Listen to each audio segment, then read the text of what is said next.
Muy bienvenidos a Piso de Ventas, el piso donde se cierran los negocios. Yo soy Camila Moki, estoy acá con Darío Ramírez. Hola, Darío. Hola, Cami, ¿qué tal? ¿Todo bien? ¿Todo bien? ¿Y tú? Bien, bien, aquí.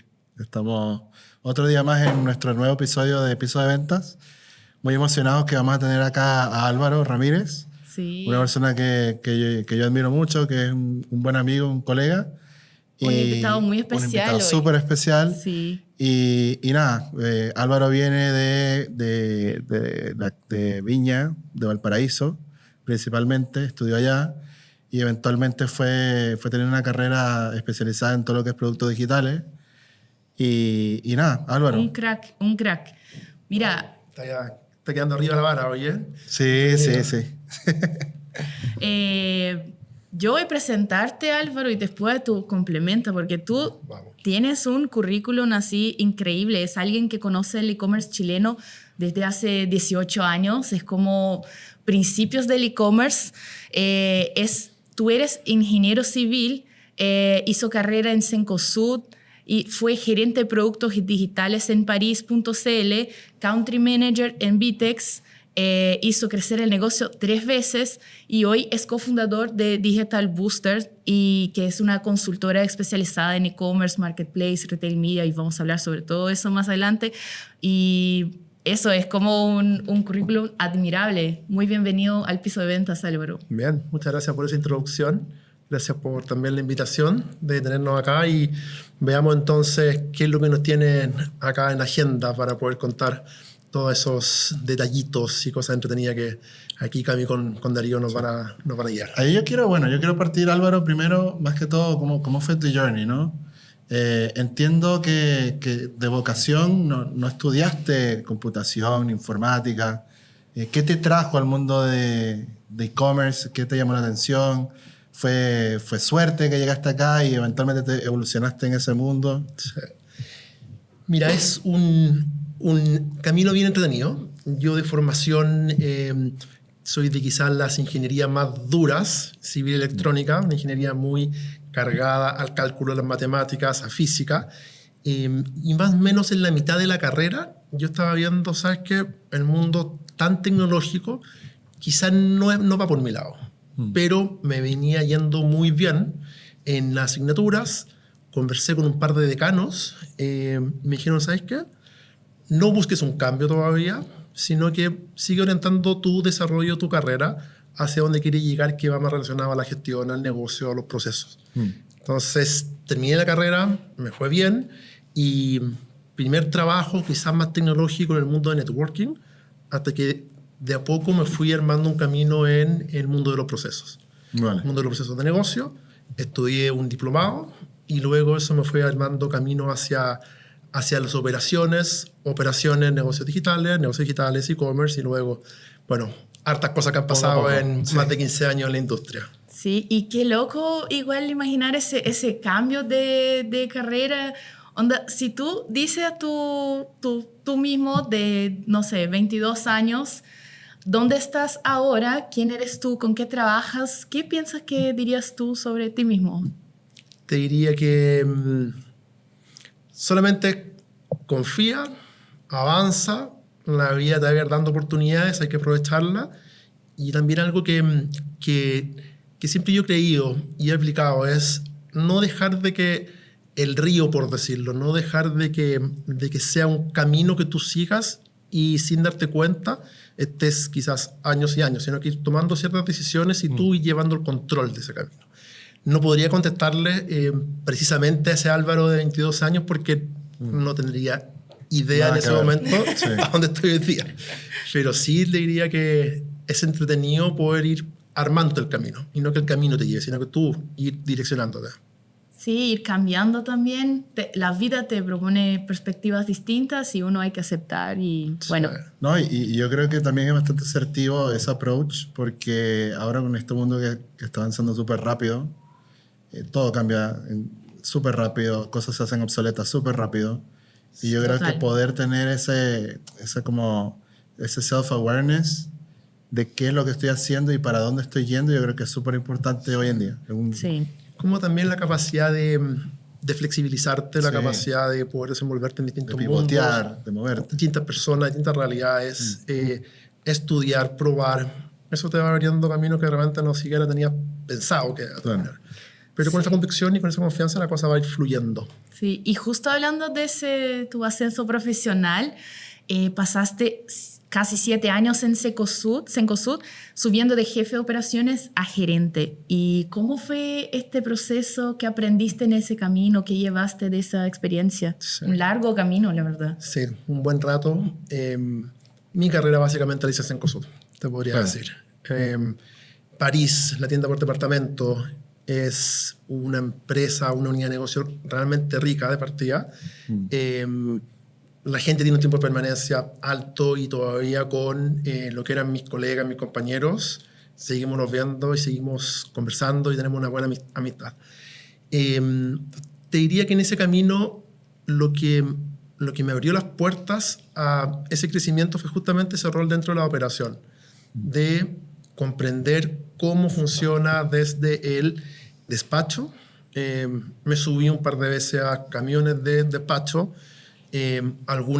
una Navidad también llamando por teléfono a los habíamos embarrado todo con tiempo de entrega pasado de Navidad y en ese momento también era un poco más artesanal quizá, no tan sofisticado como puede ser hoy en día. Claro, no existía un envíame, no existía número de seguimiento ni nada. Era otro mundo. Era otro mundo. Sí.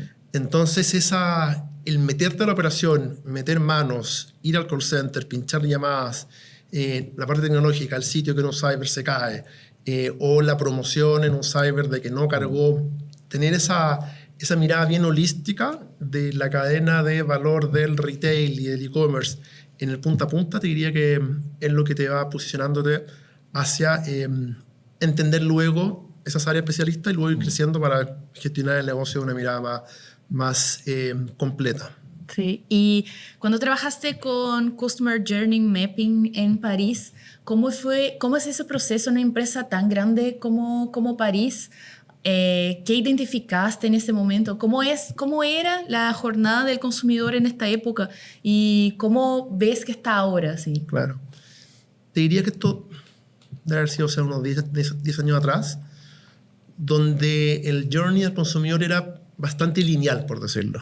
Era un e-commerce al cual accedía por un correo o por Google o por Facebook en ese momento, Instagram, algo. Pero era lineal en cuanto a el retailer te pone un contenido genérico, te pone una promoción, vas, agregas al carro, tipo de entrega al mismo despacho a domicilio, demora ojalá 2-3 días, te llega y el reclamo, si es que algo pasa, teléfono. Era completamente lineal, por decirlo. Un poco más sencillo, entendiendo la escalabilidad del volumen, te va complejizando en algunos casos cómo responder bien a los clientes, pero cuando empezamos a hablar de omnicanalidad, cuando empezamos a hablar del despacho de tienda, retiro en tienda, el despacho del centro de distribución en la tienda física para que el cliente recoja, que el consumidor te contacta por red social, por correo, por WhatsApp, por cualquier medio, ese journey se empieza a abrir y se empieza incluso a perder, no control, pero lo que tenemos imaginado como journey lineal se empieza a desarmar y es ahí donde la entidad del Customer Journey viene siendo los productos digitales. Y un producto digital no viene a atender un proceso, sino que viene a resolver ciertas experiencias que se van orquestando en la medida que el consumidor vaya requiriendo o vaya presentando distintos tipos de necesidades. El consumidor es el que fuimos identificando, el que va a ir navegando más de lo que nosotros queremos forzarlo. De, oye, entra por acá, cliquea acá y sigue por este lado. Y tener esa claridad de hablar del producto llevado a la experiencia del consumidor, bien medido, bien trazado, con una hoja de evolución, te diría que fue un cambio bien entretenido, bien interesante, de dejar de hablar de tecnología, de sistemas, proyectos de inicio y fin, sino que ahora a una evolución en base a lo que estamos aprendiendo a los clientes y cómo el cliente espera también que nosotros sofisticamos la experiencia como tal. Bacán. ¿Y cómo era En la práctica, así como, ¿cómo analizaban esa jornada del cliente? ¿Cómo era el análisis así Sí, aterrizando? claro. En ese momento no se hablaba tanto de lo que hoy día sí es ¿De qué año estamos práctica. hablando más o menos? Te diría 2012, Ajá. 2015. Ahí se hablaba del 2018. funnel de conversión y ya está. Con suerte. Claro, con suerte. Con suerte. Era Porque habían ciertas partes que no podías medirlas igual. exacto. No tenías al Google enfocado en eventos, por ejemplo. Sí. Exactamente. Era más difícil rastrear el usuario. Veíamos sesiones. Claro. En ese momento veíamos sesiones en el carro de compra y transacciones. Y en el marketing quizás sí había un poco más de trazabilidad. En el canal directo era envíos, clics y ventas que se puede atribuir. Pero lo interesante acá es dejar de hablar de lo que podemos creer, de la opinión de alguien y llevarlo a la data. En etapa ya, primer paso quizás más evolucionado, como dice Darío, funnel de conversión, en la base, por supuesto. Pero la idea es que esté todo orientado a alguna métrica en particular, ya sea de la navegación como tal, por supuesto, la tasa de conversión, lo que venga siendo la operatividad, el servicio como tal. Yo hablo mucho de la recurrencia, frecuencia de compra. Un cliente que tuvo una buena experiencia es un cliente que orgánicamente va a volver. Un cliente incluso que tuvimos un problema, que quebramos, que llegamos tarde y tú tuviste una buena forma de poder comunicarle ese problema, de poder anticiparte, el cliente va a volver contigo. Claro. Si es que estás cuidando su experiencia y la idea de un negocio sustentable es ir a buscar recompra orgánica, clientes fieles que solito van a volver. Si enfocamos ese Customer Journey o la gestión del canal digital más allá de la venta hoy, cumplir la meta comercial y lo llevamos a largo plazo de clientes que están recomprándome, te diría que esa es la clave del éxito para que esto crezca de forma sustentable, con rentabilidad también sin tener que invertir en el marketing y arriba en el funnel cada vez que quiero conseguir mis resultados comerciales. Sí. Y analizando tu currículum, igual identifiqué así algunos cargos que me llamaron la atención, como cuando pasaste por Vitex, que estabas como Growth Director y después a Country Manager. ¿Y cómo eran los dos cargos? ¿Qué identificas de diferencia y qué para ti es como lo que más te gustó? Sí. Mira, déjame primero contarte un poco de la transición, quizás.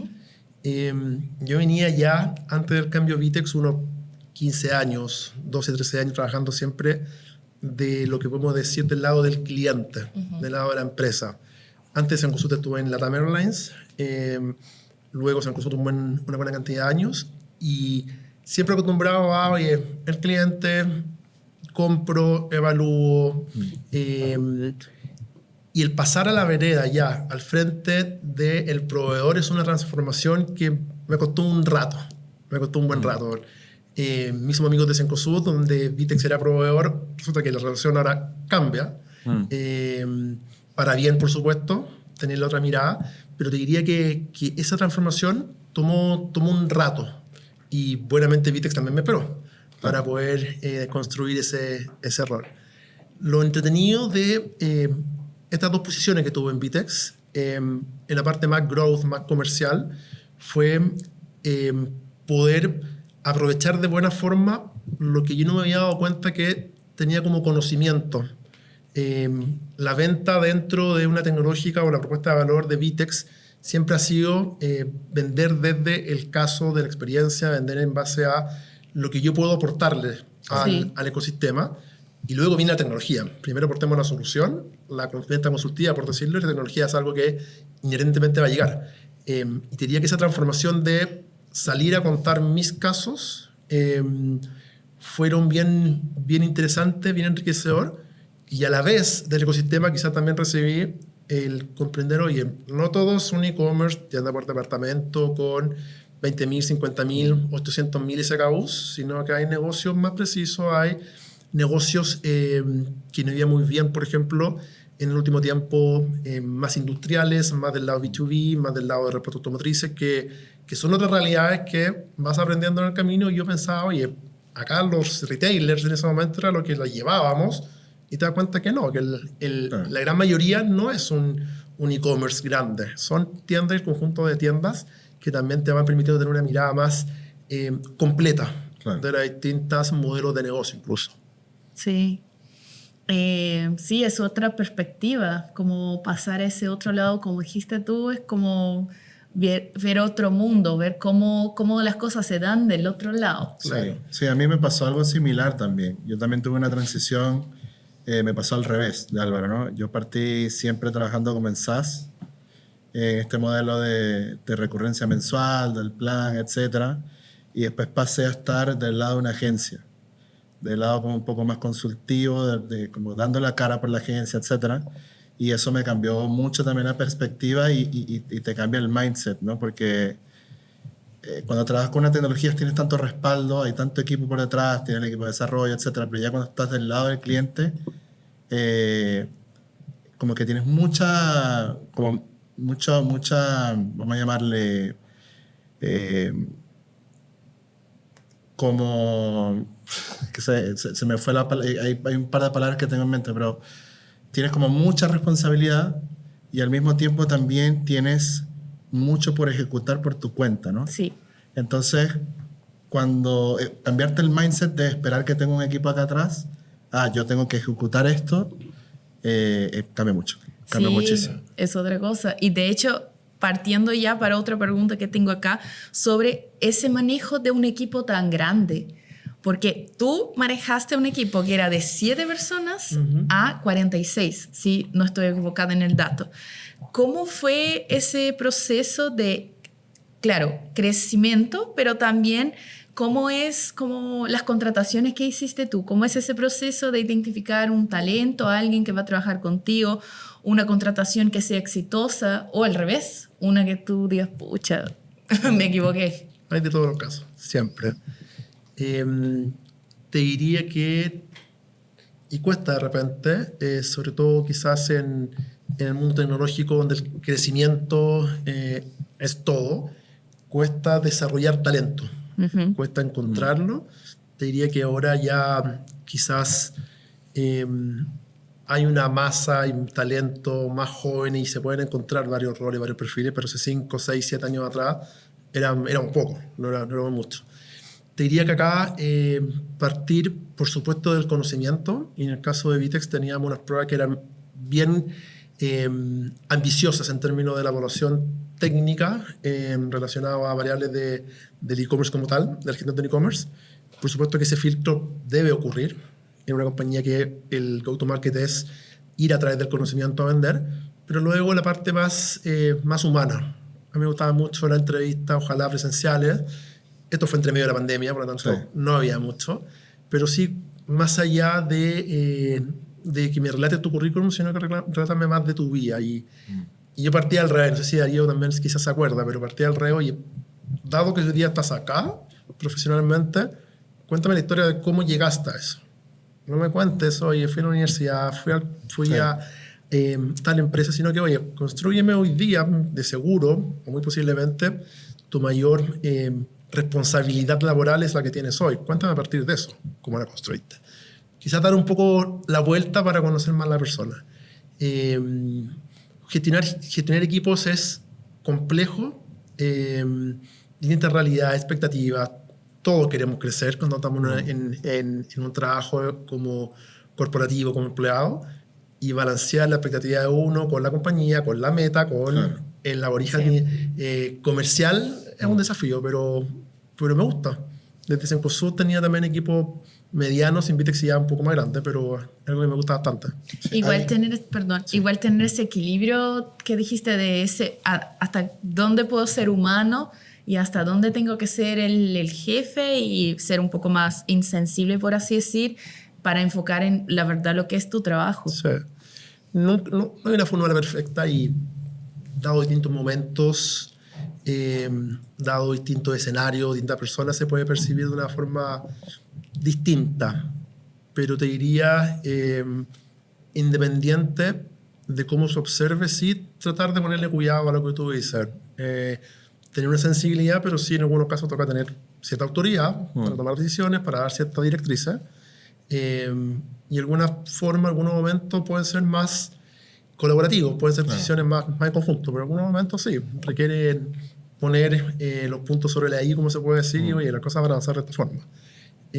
Por más de que lo que me gusta armar decisiones, proyectos en base a la colaboración que se vayan enriqueciendo las ideas. Oye, pregunta ahí, te quería comentar, volviendo un poquitito más atrás. Hoy en día, como están las cosas hoy en el campo laboral, hay una cesantía importante, por ejemplo, en Chile, ¿cuál es tu punto de vista con respecto a qué perfiles importan más hoy en día? O sea, ¿importaría más un perfil técnico en el área o importa más un perfil quizá un poco más generalista, con capacidad de desarrollo? Porque yo recuerdo, claro, nosotros trabajamos juntos en esa época en Vitex y yo creo que se estaba buscando más perfiles con un network y una experiencia y un know-how de habilidades duras importantes, pero ahora yo creo que está cambiando un poco la cosa. No sé cuál es tu punto de vista, qué has visto. Sí. Te diría, partiendo, lo que me quedó resonando es el perfil o lo que se puede buscar como un rol generalista.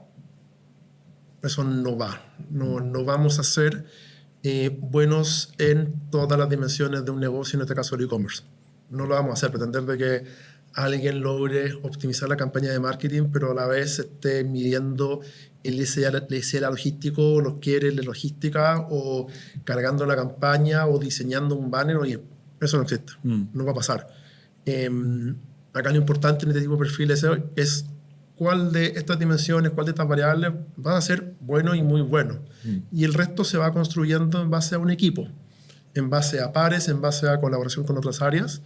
Te diría que lo que más aporta en este mundo digital es esta capacidad de poder navegar, como hablábamos un rato, claro, de ir a colaborar, de ir a complementarme, de ir a buscar ayuda. El e-commerce es una ciencia, si se puede decir ciencia, bien empírica, bien de aprender con las manos adentro. Entonces, en la medida que conozca mis habilidades, que conozca vulnerablemente conozca cuáles son mis áreas que necesito, te diría que es un perfil muy bueno en cuanto a lo blando.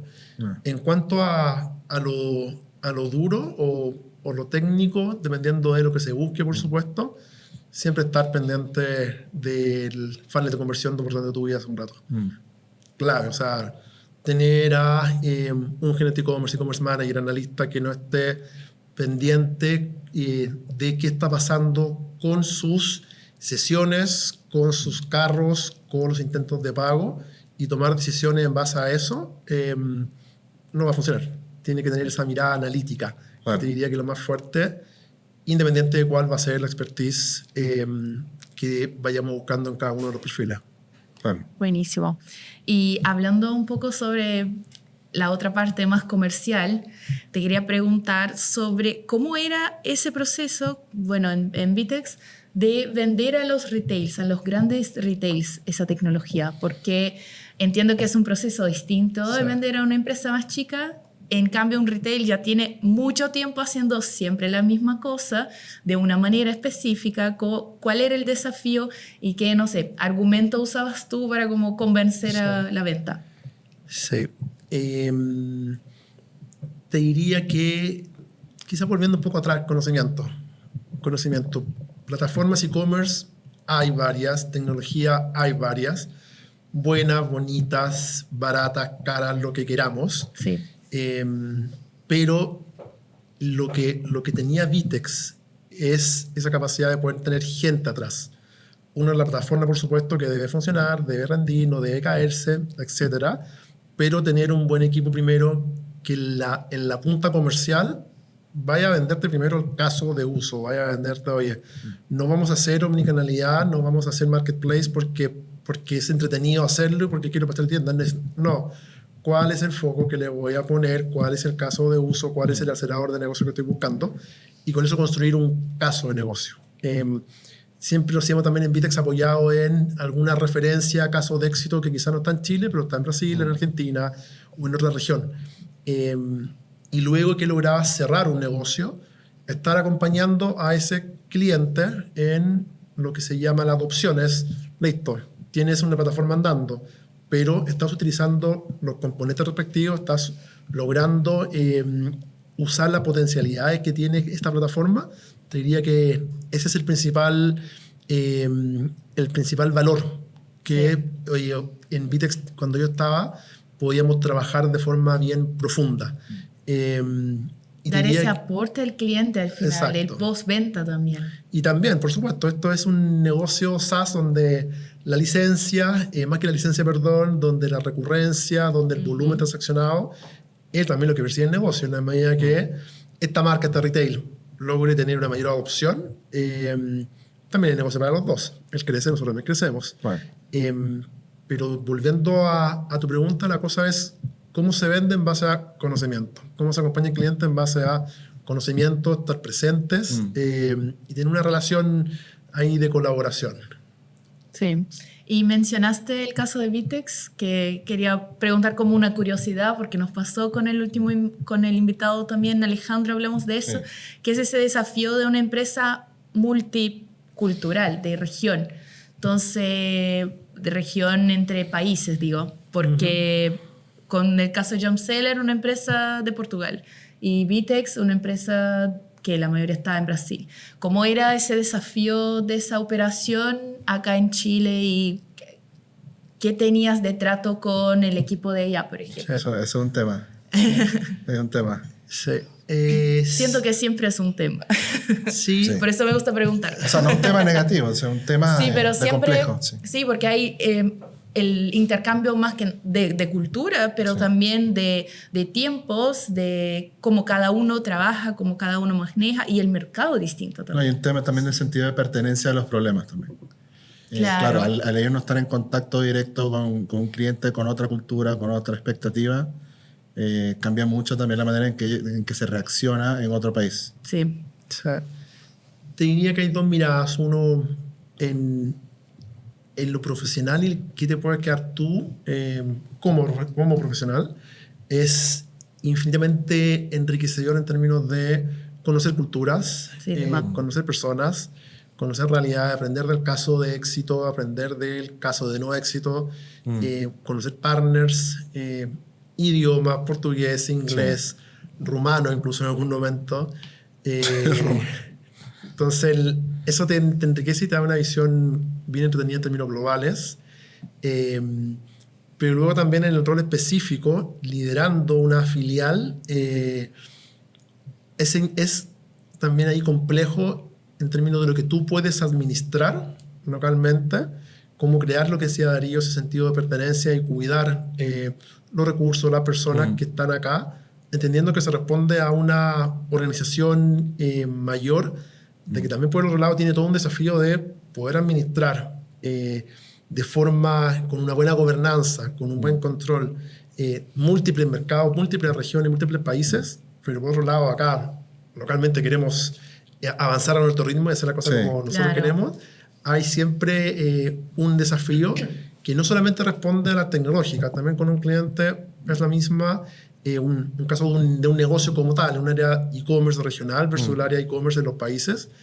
También, oye, ¿cuál es el rol de cada uno? ¿De quién son los problemas? Como decía Darío. ¿Quién me responde por tal cosa? Sí, un tema de autoridad y gobernanza, ¿no? Pero debe existir los dos. Sí. No es fácil. No hay respuesta correcta. Sí. Lo que funciona en un lado no funciona en otro.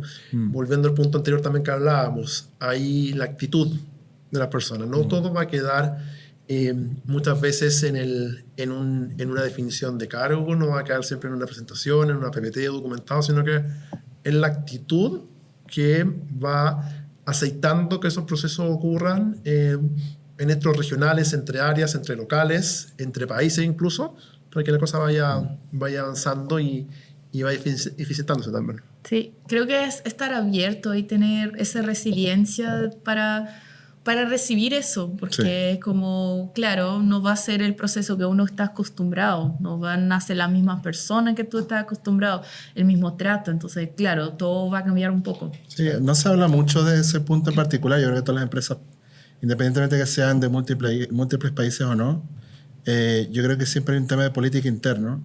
Y se habla muy poco de la política interna en todas partes. Como que es como ese bicho raro que nadie quiere hablar, que nadie entiende.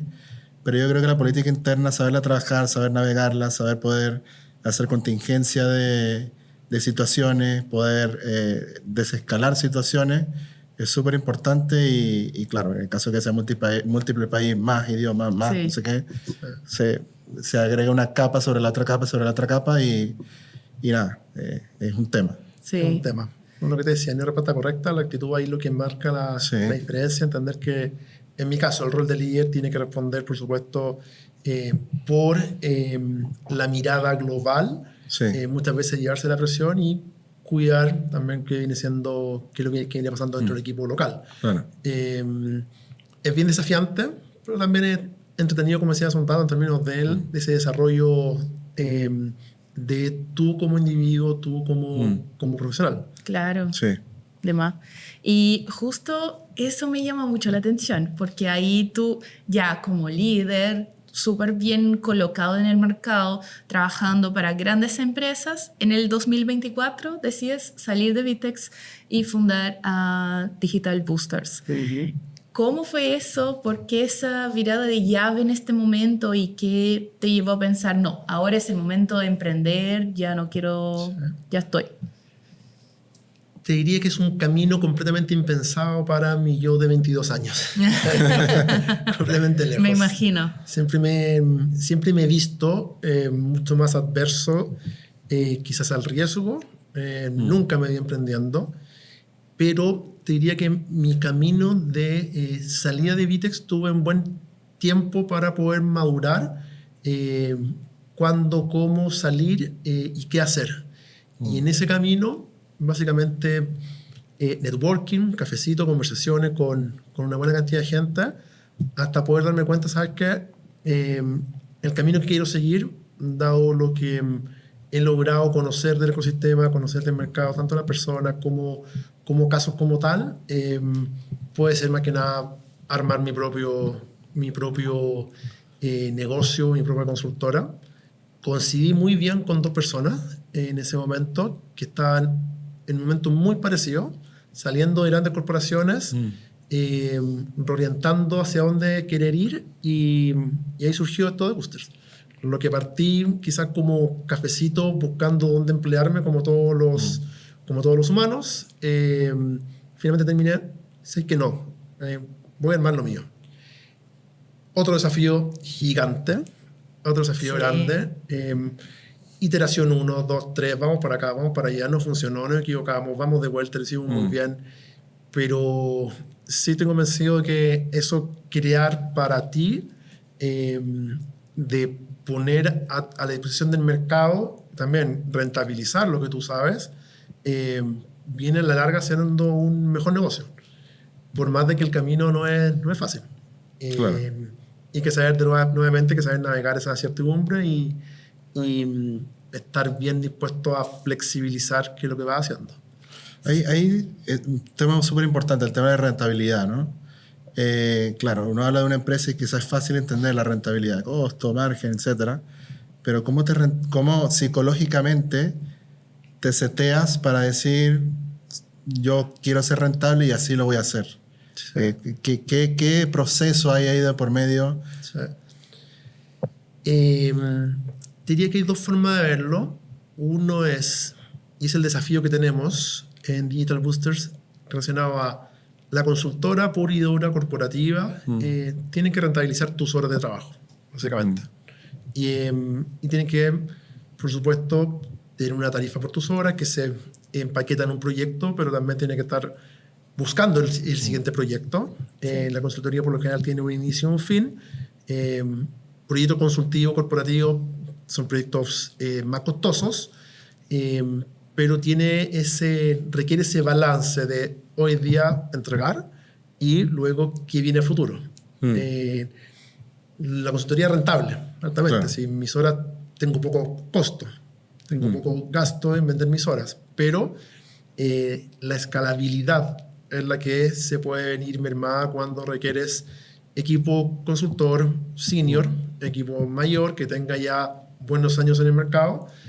No es fácilmente un consultor senior reemplazable por alguien recién salido de la universidad, por ejemplo. Claro. Es rentable, pero tiene un límite. Y ese es el desafío que estamos pasando, cómo nos transformamos en un servicio con cierta recurrencia más que la consultora con un inicio, un fin y un proyecto a la medida por cada cliente. Y un tema muy interesante que siento que ustedes trabajan, que es con retail media, que es algo, siento que más o menos nuevo, no es algo que escuchamos siempre, y no sé si las personas logran entender la importancia de retail media. Entonces quería que contaras un poquito sobre eso, sobre cómo ves el retail media, la importancia de eso, y nada, eso. Sí. Retail media, quizás para hacer un rápido repaso, es como un e-commerce, un retailer multicategoría, multimarca, donde hay competitividad dentro de ese negocio, pone a su disposición los espacios publicitarios, el inventario publicitario, las vitrinas, en el caso online, en el caso físico también existe como, básicamente como activaciones, como metros cuadrados o material en la tienda. Y eso viene a poner el retail a disposición de las marcas, los anunciantes, los proveedores, los sellers como tal. Es el concepto básico y tiene la doble mirada desde el retail de que es un negocio muy rentable, es un negocio que no requiere capital de trabajo, comprar mercadería y vender mercadería, sino que es espacio que tengo disponible, lo monetizo y al otro lado, en contrapartida a la marca, le ofrezco una audiencia mucho más segmentada, una audiencia la cual conocemos a través de la fidelización. Tú estás viendo un e-commerce, pero por abajo le puedes meter data del banco, le puedes meter data de otra marca dentro del mismo retail, se va complementando y ese conocimiento es mucho más rico. Entonces, el poder del retail media, de actuar dentro del canal de compra, donde la intención ya viene dada, de compra o vitrinear, y poder tener esta segmentación, tiene un valor gigante. ¿Qué es lo que pasa? Como muchas veces el retail media desde el lado retailer, estás armando una unidad de negocio, estás armando un emprendimiento dentro de una empresa que ya es gigante por sí sola. Por lo tanto, requiere tener una mirada de cómo formo un negocio dentro del negocio, cómo le doy un peso específico, cómo voy emprendiendo de alguna forma dentro de una compañía grande. Y al otro lado de la marca, del anunciante, tengo que también yo armar mi propuesta de valor, Senco Media, Falabella Media, Ripley Media, Walmart Connect, cualquiera de estos grandes, que también ahora salen a competir incluso, quizás los más marqueteros me van a hartar, pero también salen a competir también con el presupuesto de redes sociales, por ejemplo. Claro. También. Entonces, estás prácticamente googleizando el canal propio. Claro. Sí. Entonces, ¿cómo armo mi marca como una red retail media? ¿Cómo me posiciono contra el retail de al lado que también está avanzando? Y tengo que armar toda una propuesta de valor para ir a capturar esa plata que está dando vuelta, esa inversión de marketing, de performance que está dando vuelta y ahora hacer que se meta dentro de mi negocio retail media. Claro. Es entretenido en ese ámbito de emprender dentro de una compañía gigante donde no se conoce todavía mucho.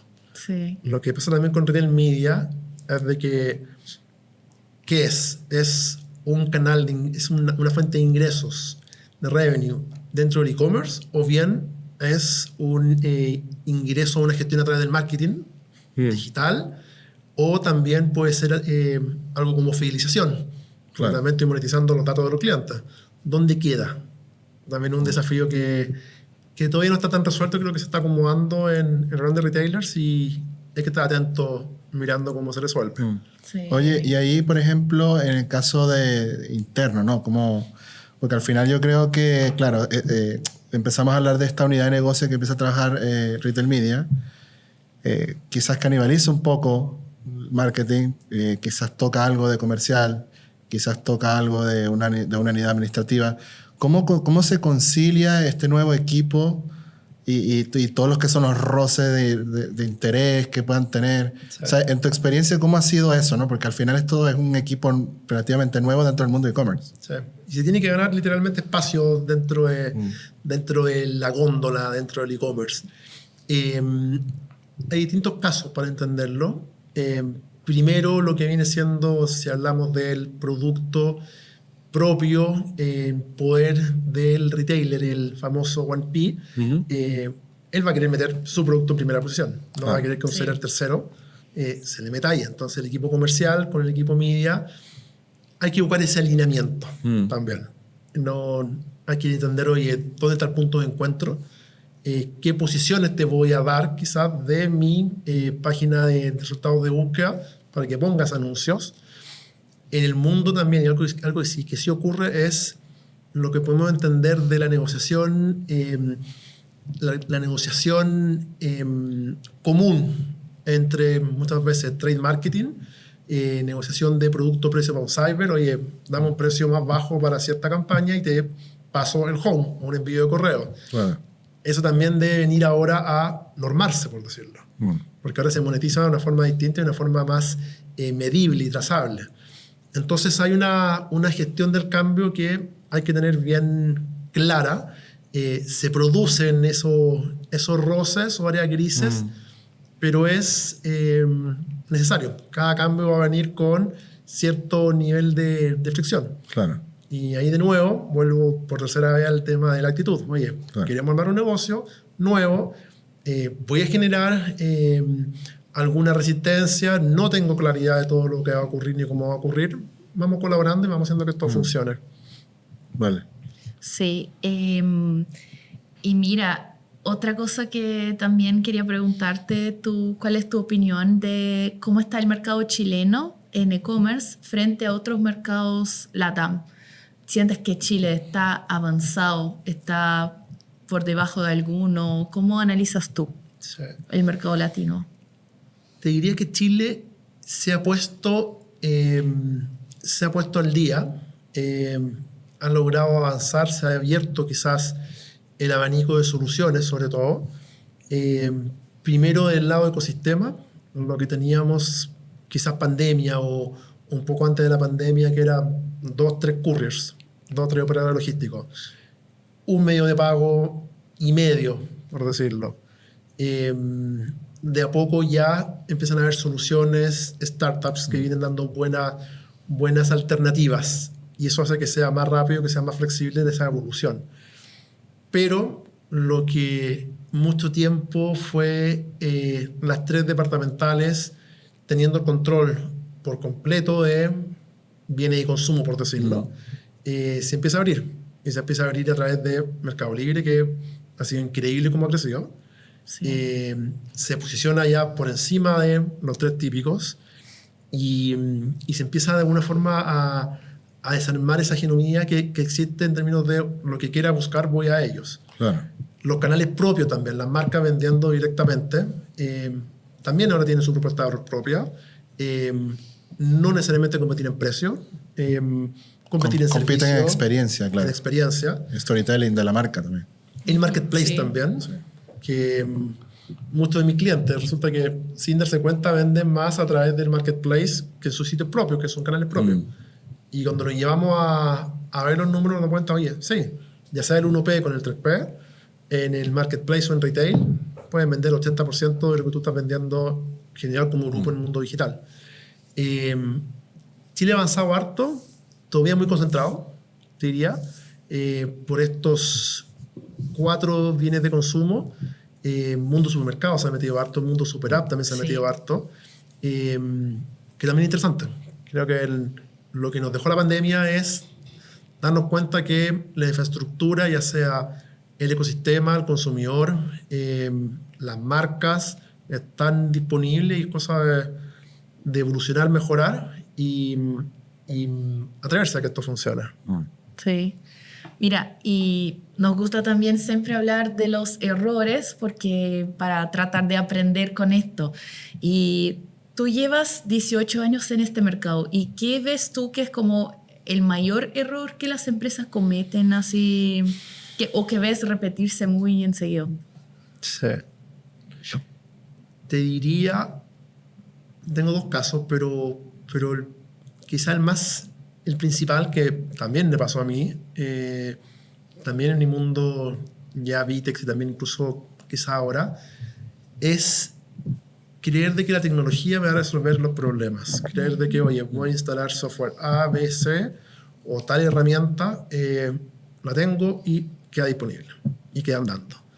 De eso hay múltiples casos de adopción que no termina de usarse, herramientas de email marketing que no terminan de sacarse un buen provecho, personalizadores que no se sacan buen provecho, plataformas OMS para la omnicanalidad, de que tiene sentido cuando tengo una red de 50, 40, 100 tiendas conectadas al e-commerce, pero yo tengo una plataforma andando como centralizador, pero resulta que tengo pocas tiendas. Oye, no.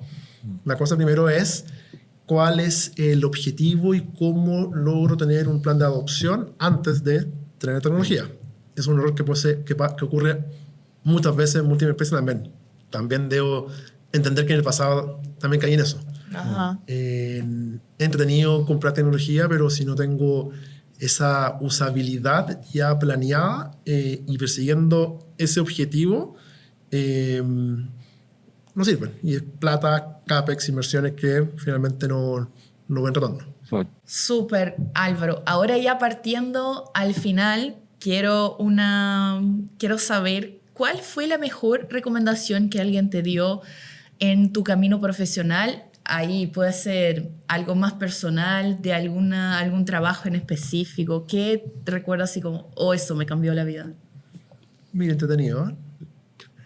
No lo tengo claro. Así que bien. O la peor. Te agarró fuera. Me gustaría saber la peor No, igual. está bien. Mira, te diría que en esta transición del mundo corporativo al mundo emprendedor, un consejo que me dio el que fue gerente de personas hace mucho rato en una empresa donde trabajé, me decía, ¿sabes qué? De lo que se trata esto, encontrar tu propósito, encontrar, oye, qué es lo que te moviliza, qué es lo que te motiva, qué es aquello, y quizá un poco más romántico y filosófico, que es aquello que te gusta hacer, que te va a dar una remuneración, por supuesto. Sí. Y en mi caso particular, a través de esa recomendación me di cuenta, ¿sabes qué? Me gusta construir, me gusta armar, levantar cosas, y he tenido la suerte en mi carrera el poder formar área A, área B, área C. Vitex no lo formé yo, por supuesto, pero sí tomar una operación en ese momento bien acotada y llevarla a crecer, profesionalizar. Te diría que ese consejo que ahora aplico en estos 2 años ya emprendiendo, en términos de, oye, ¿cuál es ese propósito? ¿Qué es lo que te moviliza? Te diría que esa invitación o ese challenge que me hicieron me sirvió muchísimo este último tiempo. Así que también que esa invitación a ir validando quizás dónde estoy, dónde quiero estar, cuál es ese camino que quiero ir creando, pero siempre con esa convicción de, oye, estoy haciendo o no algo que me crea esa gratitud en base a ese propósito. Diría que me sirvió mucho ese pequeño consejito. Sí, qué bacán, sí, porque al final es tu vida también, como tú prestas tiempo de tu vida al trabajo y la cosa hay que valer la pena, hay que ayudar a construirte como persona también. Exacto. Súper. De eso se trata. Álvaro, muchísimas gracias por toda esa charla. No sé si pudimos resumir los 18 años de experiencia que tienes tú en algunos minutos, pero de verdad que estoy bien contenta con el material que tenemos, ¿verdad, Darío? Sí, muy bueno. Gracias por venir, Álvaro. Siempre un gusto tenerte acá, como los viejos tiempos. Y nada, muchas gracias a todos. Muchas gracias, Gracias a Álvaro. ustedes, pues. Chicos, muchas gracias por ver otro episodio de Piso de Ventas. Nos vemos en el próximo. ¡Chao!